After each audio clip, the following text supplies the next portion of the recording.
I've never been good at reading silences, but that day at the bookstore, the quiet felt like it was moving around me. My girlfriend had disappeared into a corner aisle, nose buried in a book, and I was left standing by the registers, pretending to care about the stack of novels in my hands. The fluorescent lights made everything too bright, but somehow, the way she ignored me made the room feel smaller. Then I heard her cousin. She appeared beside me like she'd been walking through the shelves unnoticed, though the air seemed to shift when she stepped closer. "Let me give you attention she won't," she whispered, and for a moment, I didn't know whether to laugh or step back. She had this calm certainty about her, the kind that made you feel like you'd stumbled into her orbit without realizing it. Mid-40s, sharp blouse, hair pulled back in a casual knot that somehow made her look effortless. Yet the way she tilted her head, just slightly, watching me, made my chest tighten. She didn't wait for my answer. Instead, she leaned over, picking up a paperback from the counter, and held it out to me like it was some kind of peace offering. "You look like you could use a recommendation," she said, eyes glinting with a half-smile. I tried to respond with something witty, but ended up muttering, Sure." My voice sounded too loud in the sudden hush between us, and I realized she'd noticed the tremor anyway. For a moment, we just stood there. The hum of the air conditioner, the soft thump of books being shelved, and the distant chatter of customers. Everything faded out except the tilt of her head, the careful way she held the paperback, the subtle warmth radiating from her proximity. I wanted to say something, anything, but the words lodged themselves somewhere in my throat. Then, she smiled. Not a full, practiced smile, but a half-grin that seemed both teasing and genuine. It lasted only a heartbeat before she turned to leave, and suddenly, I was aware of how my fingers still lingered on the spine of the book she'd given me. I hadn't even opened it, but I couldn't stop thinking about the weight of her hand as she handed it over, the way her perfume, or maybe it was just her, lingered in the air long after she walked away. My girlfriend finally returned, oblivious to the tension that had flickered and died in her absence, talking about some plot twist she'd loved. I nodded, barely listening, while my mind kept returning to that fleeting moment with her cousin. There was something in the way she saw me, or maybe it was the way she made me feel seen, that I couldn't shake. Hours later, I would replay that second-long glance again and again, wondering if it had been intentional, if she had noticed my heart racing, if she knew how much I'd already started thinking about her. And I hated that I couldn't stop, because it wasn't just attention. It was something sharper, something quieter, something that whispered, this could be the start of something dangerous and irresistible, and I'd follow it anyway. I found myself back at the bookstore the next afternoon, ostensibly to return a book my girlfriend had accidentally left behind. But I couldn't stop thinking about her cousin, the woman who had handed me that book with a smile that lingered in my chest. She was there, behind the counter, reorganizing the new releases. She hadn't noticed me yet, and I paused at the edge of the aisle, just watching. Something about the way she moved, precise, deliberate, but not rehearsed, made me feel like I was intruding on a private rhythm. Her sleeves were rolled up just enough to show slender forearms, and I caught a faint scar near her wrist. I wondered how she'd gotten it, and immediately felt the ridiculous pull of wanting to know her story. "Need help?" Her voice was quiet, calm, but carried that weightless authority that made me want to answer something clever. I fumbled, holding out the book like it was a fragile thing. Yeah? Just returning this." She didn't reach for it immediately.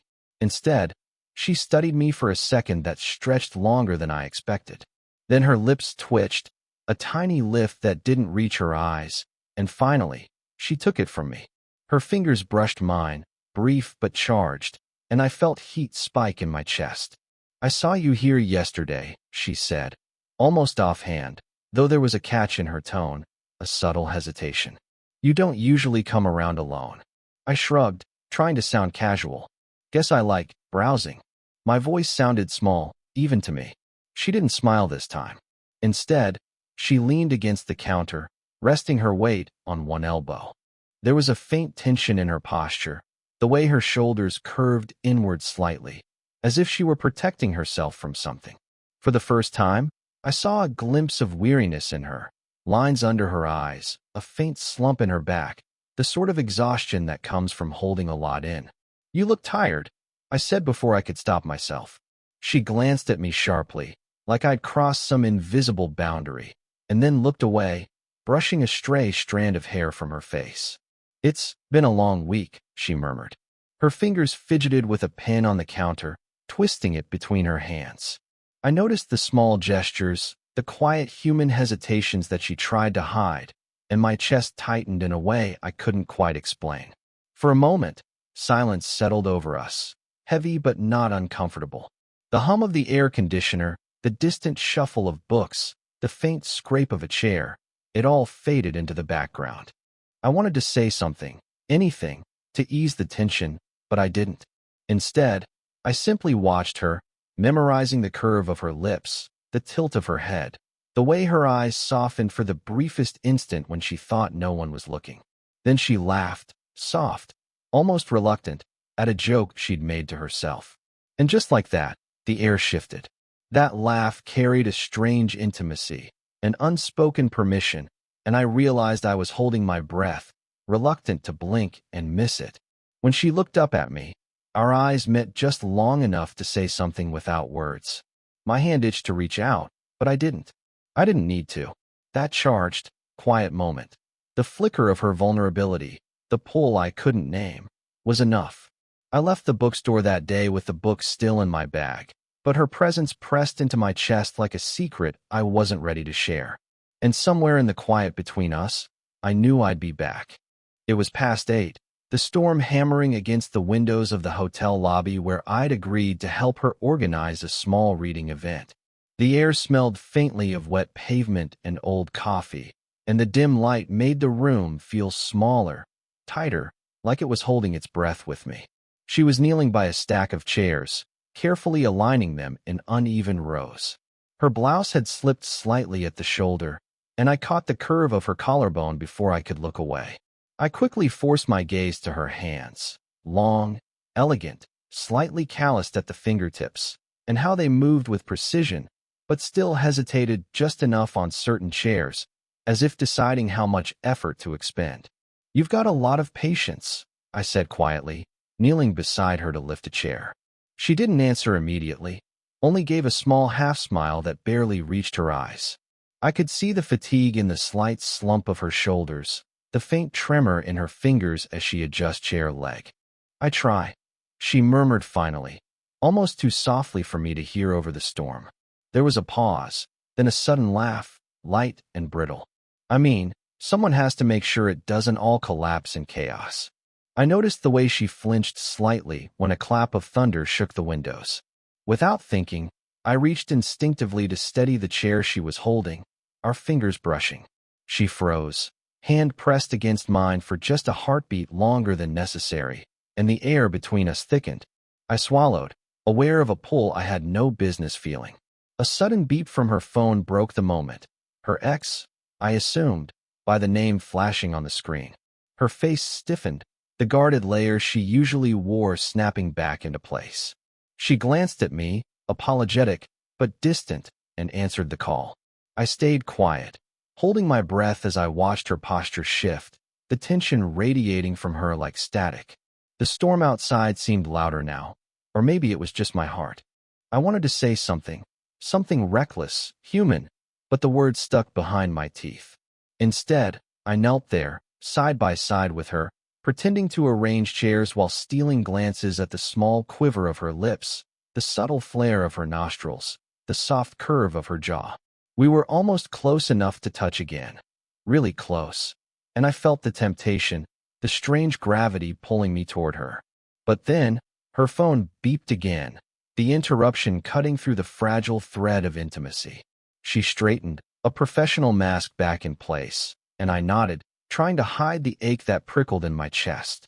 As she handed me the next chair, our fingers brushed once more. This time, I didn't pull away immediately, though I resisted the urge to linger. My stomach twisted at the almost moment, at the sharp tension that hovered like charged air. And then she looked at me, eyes catching the dim light, and for just a flicker of time, I thought she might say something, something that would make it real, impossible, dangerous. But she didn't. She turned and walked to the other side of the room, leaving me kneeling there, heart hammering, fingers tingling from where our hands had nearly lingered together. I stayed there long after she'd moved, the storm thrumming in my ears, replaying that heartbeat again and again. The space between what almost happened and what didn't, the quiet pull that made me ache in ways I couldn't name. This keeps the tension simmering, physical closeness, near confession, and external pressure, while maintaining slow-burn realism.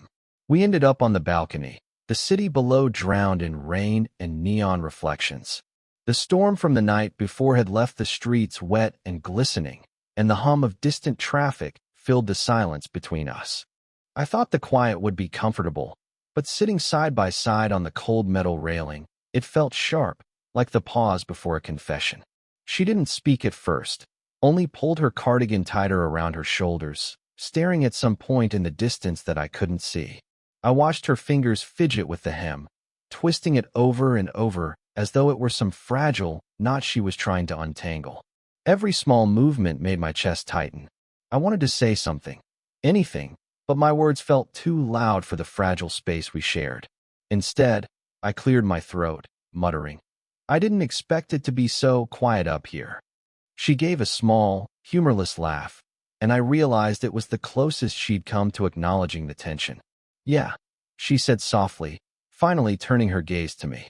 Her eyes, dark, sharp, and quietly tired, all at once made me feel seen and painfully intrusive. I swallowed. "Look, my voice caught. The words were heavy, but the fear of breaking the fragile thread between us held them back. "You don't have to say it," she interrupted, but her voice trembled just enough that I knew she was lying. There was a subtle shift in her posture, a weight pressing down on her chest, and I felt it like a mirror in my own ribs. We sat there, side by side, neither touching, both aware that something had changed. The air between us wasn't friendly, wasn't safe. It was charged, fragile, impossible to ignore. Finally, she let out a breath I didn't realize she'd been holding. "What are we doing?" she whispered. Not the playful kind of question, not the rhetorical kind, but real, exposed, as if asking herself and me at the same time. Her eyes, usually so guarded, flickered with confusion and exhaustion. I didn't answer immediately. There was no clever line, no reassurance I could give. I only nodded slightly, because the truth was tangled and sharp, impossible to untangle in a single sentence. She leaned back, resting against the railing, and for the first time, she looked vulnerable in a way that was almost unbearable. The wind tugged at her hair, her cardigan slipping a little, and the sight of her, conflicted, tired, uncertain, made my chest ache. She started again, stopped, and then whispered, almost to herself, "I can't. I don't know if I can pretend this is normal anymore." Her words struck me harder than any storm. The silence returned, but now it was filled with possibility and danger, heavy and quiet in the way only truths unspoken can be. I wanted to reach for her, to say something, anything, but instead, I only sat there, heart hammering, caught between wanting to step closer and knowing it would break us both. She didn't look at me again. Instead, her gaze fell to the wet street below, and she whispered, so softly it barely carried over the hum of the city, "I don't want to ruin everything, but I can't stop thinking about it." This scene pushes the emotional peak without crossing into romance yet. Raw tension, quiet dialogue, and a devastatingly vulnerable ending. We ended up in the quiet back room of the bookstore, stacking old hardcovers that nobody ever bought anymore. The storm from earlier had passed, leaving the air heavy and still, faintly smelling of rain and ink. She was crouched beside a low shelf, moving books with careful precision, and I noticed the way her hands lingered over a worn photo tucked between two volumes. "What's that?" I asked quietly, kneeling beside her, trying not to sound intrusive. She hesitated, fingers frozen over the photo. For a long moment, she didn't answer. Then, without looking at me, she said, "It's him. My first love. He died a few years ago." Her voice cracked, soft, and almost ashamed. "I never really talk about it."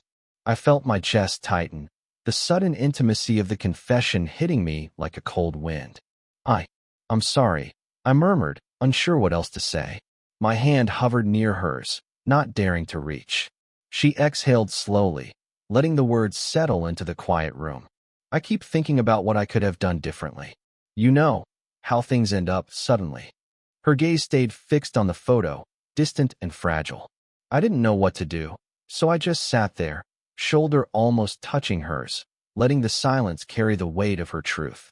My mind kept circling back to her hands, how they trembled slightly, how she traced the outline of his face with a fingertip, delicate and careful. You remind me of him, sometimes, I said before thinking. The words slipped out, unpolished, awkward. Her head snapped up, startled, and I wished I could pull them back, but it was too late. Her eyes widened, not in anger, but in that sudden, vulnerable shock of recognition. She began, then stopped, letting out a shaky laugh that held both disbelief and a strange gratitude. I think I needed someone to remind me of that. Not the pain, just the memory, the warmth I used to feel. We sat there, breathless in our quiet, the room filled with the soft scratch of books shifting and the distant hum of the street outside. It wasn't dramatic, not in any obvious way, but something had shifted between us, an invisible tether pulling tighter, one neither of us could ignore. Her fingers brushed mine accidentally as she passed me a book, and I felt a tiny jolt. Electric, impossible to mistake. We both froze, and in that suspended moment, the air around us seemed to thrum. I shouldn't, she started, voice low, almost a whisper. You don't have to say it, I interrupted softly, because there was nothing to fix, nothing to explain. The silence itself carried everything. Then, as she finally looked at me, really looked, her eyes glistened with an unspoken question, and I realized that something unnameable had begun. A memory, a pull, a fragile bridge between grief and desire, hovering in the space where nothing yet existed, but could. I left that room with the photo still in my mind, and her voice echoing softly. Maybe some things don't end the way we expect, but that doesn't mean we can't feel them again. This keeps the story human and intimate, revealing emotional depth without overt romance, while ending on a moment that shakes both characters internally. It was late afternoon when I found her in the back courtyard of the bookstore, sunlight slanting across the wet cobblestones, turning puddles into pools of gold. She was crouched beside a patch of neglected flowers, her hands dirty from the soil, and I paused at the gate, hesitant to interrupt. But when she looked up, her eyes met mine, and something inside me eased. The pull between us no longer felt fragile. I didn't expect anyone to come out here, she said softly, brushing dirt from her palms. Her voice carried the same calm authority it always did, but beneath it was something quieter, something unguarded. I wanted to, I said, moving closer. There was no flourish, no dramatic gesture, just the honest, steady desire to be near her. She didn't respond immediately, only adjusted the hem of her sweater and studied the flowers. I noticed the small scars on her knuckles, the faint tremor when she planted a new sprout. Her attention to detail, the care in each movement. It was intimate in a way no words could capture. I crouched beside her, careful not to crowd her space. For a long while, we worked in silence, hands occasionally brushing over the same leaf or tool. Each touch was brief, unassuming, but charged with a quiet certainty neither of us acknowledged aloud. You know, she murmured finally, I didn't think I'd feel like this again. Not after. Her voice faltered, and she shook her head slightly, as if trying to discard the past without erasing it. I nodded. I get it. Me too. No explanations were needed. We didn't need to define it. The space between us said enough. A gust of wind carried fallen petals across the courtyard, and instinctively, I reached to brush one from her shoulder. She didn't pull away, and our fingers lingered for just a moment longer than necessary. That small contact, the brush of skin against skin, felt like a promise neither of us could voice, the acknowledgement of something inevitable. We stayed there like that for a while, leaning into the quiet, letting the world exist beyond the walls of the courtyard. I noticed her laugh again, soft, unguarded, a sound I'd memorized over weeks of stolen glances and near confessions. And she noticed mine, because when our eyes met, the unspoken acknowledgement of everything, the grief, the longing, the pull that had built between us, shone clearly. Finally, she leaned back against the stone wall, forehead slightly pressed to mine, a subtle weight that felt grounding. I rested my hand over hers, letting the contact speak the words we couldn't say. I see you. I'm here. I'll stay. No declarations, no dramatic confessions, just the gentle, earned truth of proximity, shared space, and mutual understanding. The kind of moment that feels like it's been a long time coming, the quiet inevitability of two lives bending toward each other. We stayed like that, sunlight shifting and clouds moving overhead, the world humming softly around us. And for the first time in weeks, maybe months, everything felt steady. Not perfect, not fairy tale, but ours, tangled, messy, human, and irrevocably real. I finally exhaled, the tension leaving my chest, as she whispered, almost to herself, This feels right. And it did. Looking back now, months later, it feels almost impossible to remember the exact moment everything shifted. Maybe it was that first brush of our hands over the photo, or the quiet in the back courtyard, or the way she leaned her forehead against mine like the world had narrowed to just the two of us. I can't pin it down, and maybe that's the point. Real connection rarely has a single spark. It's built in fragments, in stolen glances, in silences that speak louder than words. I've changed since then. I notice the small things more. How she tilts her head when she's unsure. How her laugh can lift even the heaviest mood. How a single glance can carry more weight than a whole conversation. I've learned patience, restraint, and the quiet courage it takes to be present without demanding more than the moment offers. She's changed too. I see it in the ease of her movements now, the way she allows herself to trust, to let someone else in. She's softer where she used to be guarded, yet still fierce in ways that make her impossible to forget. Watching her navigate the world, I've realized that love isn't about perfection or grand gestures. It's about seeing someone fully and choosing, over and over, to stay with them, even when it's messy, complicated, or inconvenient. The nature of our connection surprised me most.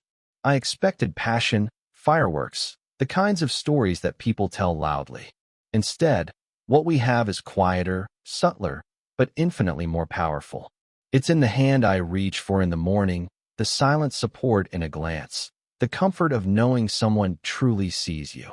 That's the love I didn't expect, but needed more than anything. Even now, I sometimes catch myself replaying those first uncertain moments, her hesitation, my own fumbling words, the stormy night, the back room with dusty books. There's a sweetness in remembering how fragile and human we were, how we built something real from small, careful choices. And I wouldn't trade that slowness, that tension, that uncertainty for anything. We don't need fireworks to know this story has its own quiet kind of magic. It's the kind that lingers in your chest, warm and steady, long after the pages have closed. And maybe that's the point. Love doesn't have to be dramatic to be unforgettable. If this story made you feel something, let me know in the comments. Would you want more stories like this?